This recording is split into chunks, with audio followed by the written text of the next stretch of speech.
話說咧，上集咧，東漢嘅守將耿恭咧就擊退咗匈奴嘅騎兵嚇。咁匈奴騎兵咧係暫時撤退，咁耿恭咧知道咧佢哋係並唔會罷休嘅，咁所以咧佢就移師咗去疏勒城嗰度咧去到駐守。咁咧佢呢個城咧側邊係有條小溪嘅，咁可以咧比較長時間咧去到防守匈奴嘅進攻，係啦。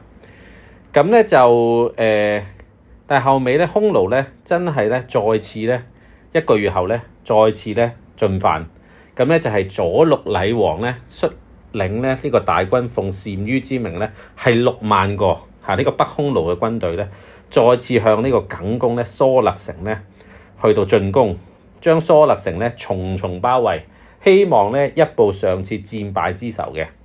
咁耿恭咧已經係嚴陣以待，佢組織咗一支咧1000人嘅敢死隊。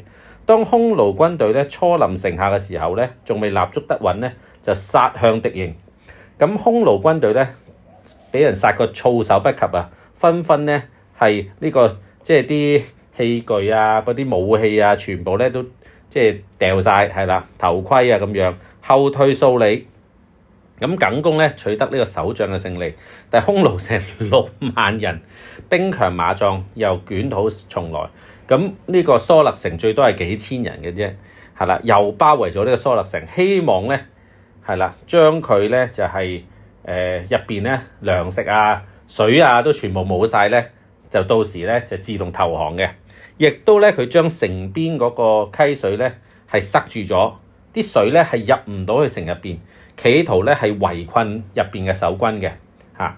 咁耿恭咧見溪水被阻截咧，就喺城內嘅即係盡量打井嗰啲水啦嚇。咁但係咧井打到15丈深咧，即係佢都要挖地下水啦嚇，仍然冇水喎。咁過咗幾日之後咧，漢軍咧已經咧冇晒水飲啦，食物都仲有嘅。軍官同士卒咧個個咧都好口渴，係啦。咁咧最終咧點樣揾水咧？係從馬嗰啲糞便啊、尿嗰度咧去揾啲汁液咧出嚟咧，去到解渴。有啲傷勢嚴重嘅漢軍嘅將士咧最終咧係渴死咗嘅，生勾勾咁樣。咁耿恭見到呢個情況咧就好痛心咧，亦都好心急啦嚇。咁咧就佢咧成嘴咧生晒水泡啦咁樣，因為太攰啊，亦都冇水飲，係啦。咁咧佢為咗穩定軍心咧，佢咧馬不停蹄咧去巡視城牆，講俾大家聽咧，將士聽咧，水一定會有嘅。佢仲親自咧帶人咧日夜咧去到打井，其中有一口井咧已經挖到20丈咁深噶啦。咁耿恭咧就面對住呢口井，大聲話：我哋聽過嗱，我哋聽翻呢個西漢嘅時候咧，名將李廣利啊，曾經咧係出兵大宛。佢都冇水嘅，咁但係佢最後拔出寶劍咧，向山嗰度咧劈過去，嗰啲山嘅石劈過去，咁咧就啲泉水咧突然間咧就湧出去。如今咧我哋大漢仁德，有神明保佑，我哋為國家固守邊城，呢班咁樣嘅匈奴嚟搶掠，去殺戮我哋嘅人民，係啦，我哋點會走投無路咧？我哋係正義嘅一邊嘅，神明一定保佑我哋嘅。講完之後咧，佢順住繩索咧落到井底咧，係啦，就咧繼續挖。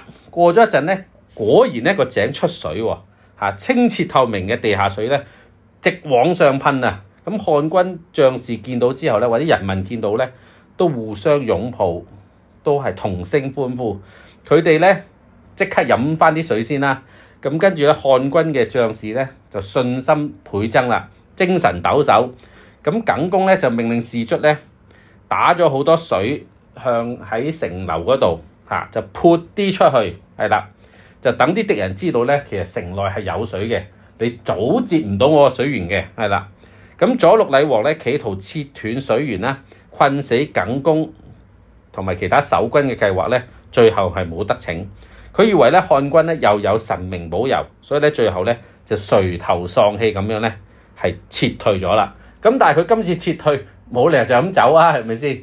係嘛？都未打仗，係啦，未真係真真正正打過。今次佢就純粹係因為迷信或者覺得哇好似唔係幾好兆頭喎，下次再嚟過。咁轉頭咧又打過㗎啦。咁究竟梗公最終可唔可以擊退呢個北匈奴嘅侵襲咧？我哋下集再講。